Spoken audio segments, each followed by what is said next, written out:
Assalamualaikum warahmatullahi wabarakatuh. Saya ingin memulai dengan sebuah pertanyaan yang mungkin akan membuat sebagian dari kita merasa tidak nyaman. Bukan pertanyaan tentang apakah Anda seorang yang baik, bukan pula tentang seberapa banyak ibadah yang sudah Anda lakukan. Ini adalah pertanyaan yang jauh lebih fundamental, jauh lebih personal. Apakah hati Anda masih hidup? Atau jangan-jangan tanpa kita sadari, ia sudah lama mengering, mengeras, bahkan mungkin mati? Bagaimana kita bisa tahu? Ya, ada sebuah hadits Rasulullah SAW yang diriwayatkan oleh Imam Bukhari, yang artinya perumpamaan orang yang berzikir kepada Tuhannya dan yang tidak adalah seperti orang yang hidup dan orang yang mati. Hidup atau mati, ini bukan metafora biasa. Ini adalah diagnosa spiritual. Jadi izinkan saya bertanya sekali lagi, di manakah posisi kita? Mengapa diagnosa ini menjadi hal yang paling relevan untuk kita di zaman ini? Lihatlah dunia di sekeliling kita. Kita hidup di era yang paling bising dalam sejarah peradaban manusia. Era yang dipenuhi tuntutan tanpa henti, kegelisahan yang merayap, dan kecemasan yang menggerogoti jiwa. Di tengah hiruk-pikuk ini, kita berburu ketenangan ke segala penjuru, mengejarnya melalui hiburan yang menyilaukan mata, pencapaian karir yang membanggakan ego, validasi dari media sosial, bahkan berbangga-bangga dalam menumpuk harta. Namun, apakah kita benar-benar menemukannya? Atau yang tersisa hanyalah kedamaian semu, sebuah ilusi sesaat yang langsung sirna ketika kita kembali berhadapan dengan diri sendiri dalam sunyi malam? Allah berfirman dalam surat Ar-Ra'd ayat 28, sebuah janji yang pasti. Ingatlah, hanya dengan mengingat Allah hati menjadi tentram. Relevansinya sangat jelas. Ibaratnya zikir bagi hati itu seperti air bagi ikan. Zikir merupakan kesadaran ilahiyah menjadi energi yang menghidupkan hati. Karena hati adalah elemen paling pokok dari manusia, matinya hati sama dengan matinya seluruh tubuh. Syekh Ibnu Athaillah, sebagaimana dikatakan Ibnu Ajibah dalam Iqadul Himam, yaitu kitab syarahnya Al-Hikam, menyebut bahwa di antara tanda matinya hati adalah hilangnya rasa sedih dan penyesalan ketika berbuat yang bertentangan dengan kehendak Allah. Ibnu Ajibah sendiri mengatakan, matinya hati dilatari oleh 3 faktor, yakni cinta dunia, lalai dari zikir kepada Allah, dan membiarkan anggota badan jatuh dalam perbuatan maksiat. Oleh karena itu, jika hati kita tidak tentram, jika kita terus-menerus merasa gelisah, kosong, dan cemas, mungkin itu bukan karena dunia kita yang salah.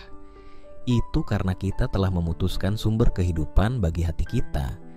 Ibarat bunga yang mekar di pot, lalu layu dan gugur, bukan karena cuacanya yang buruk, melainkan karena kita lupa menyiramnya. Masalahnya, kita semua tahu zikir itu penting.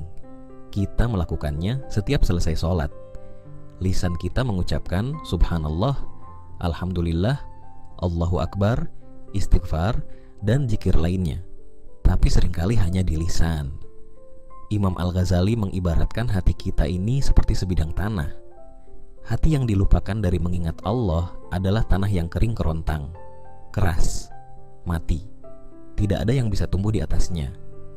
Zikir yang kita ucapkan tanpa kesadaran, tanpa kehadiran hati, ibarat menumpahkan air di atas batu. Air itu hanya akan lewat, tidak pernah meresap ke dalam. Inilah masalah kita.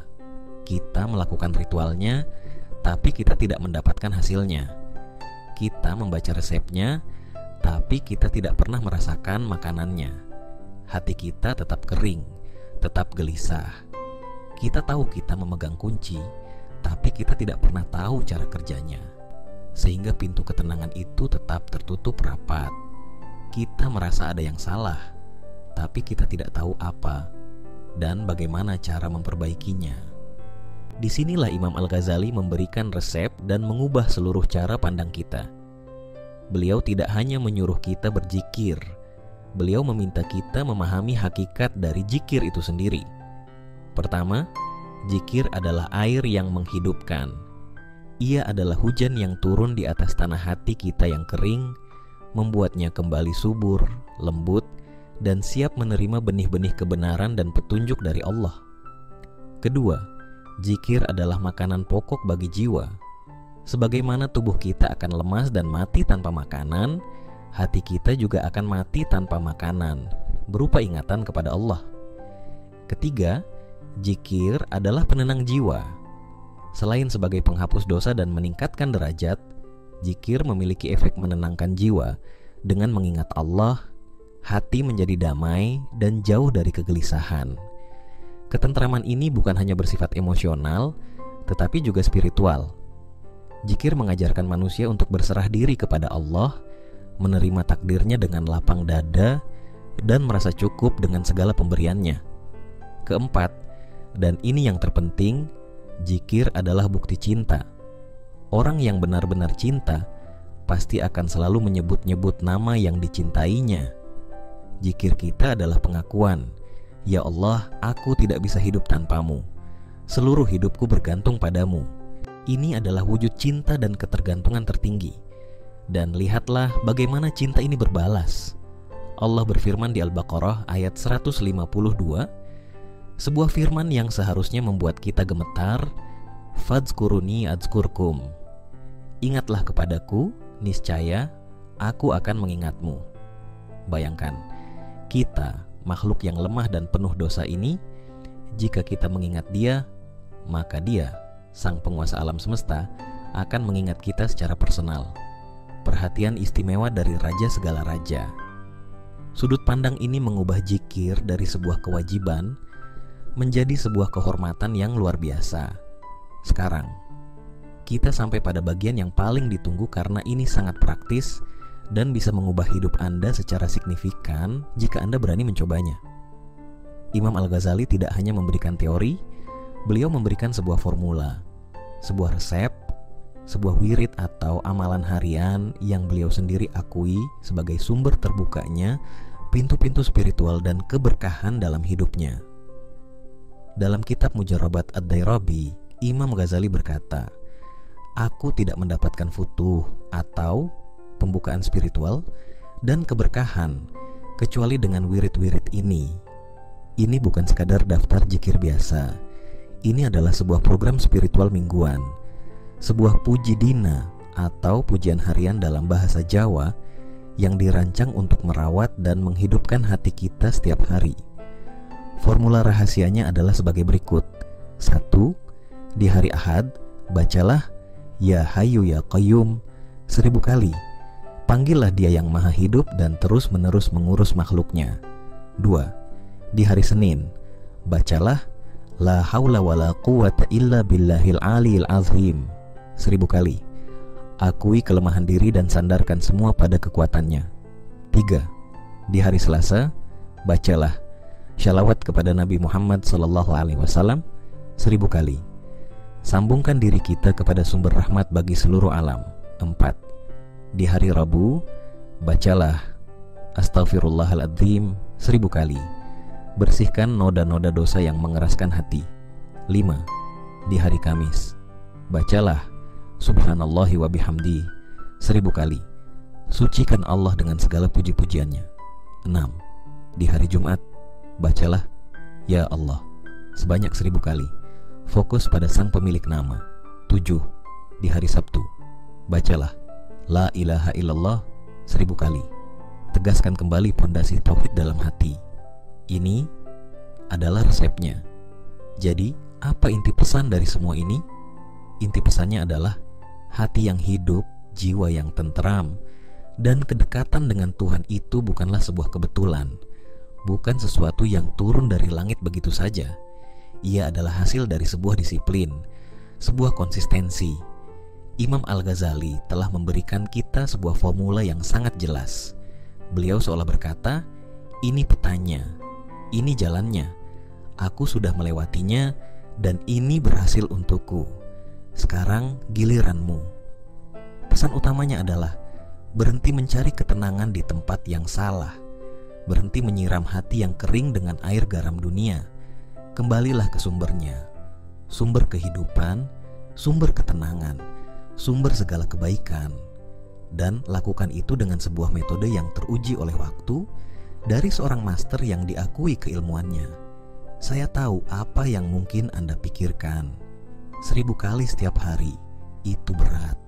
Saya tidak punya waktu. Anda benar. Tapi mari kita mulai dengan cara yang cerdas.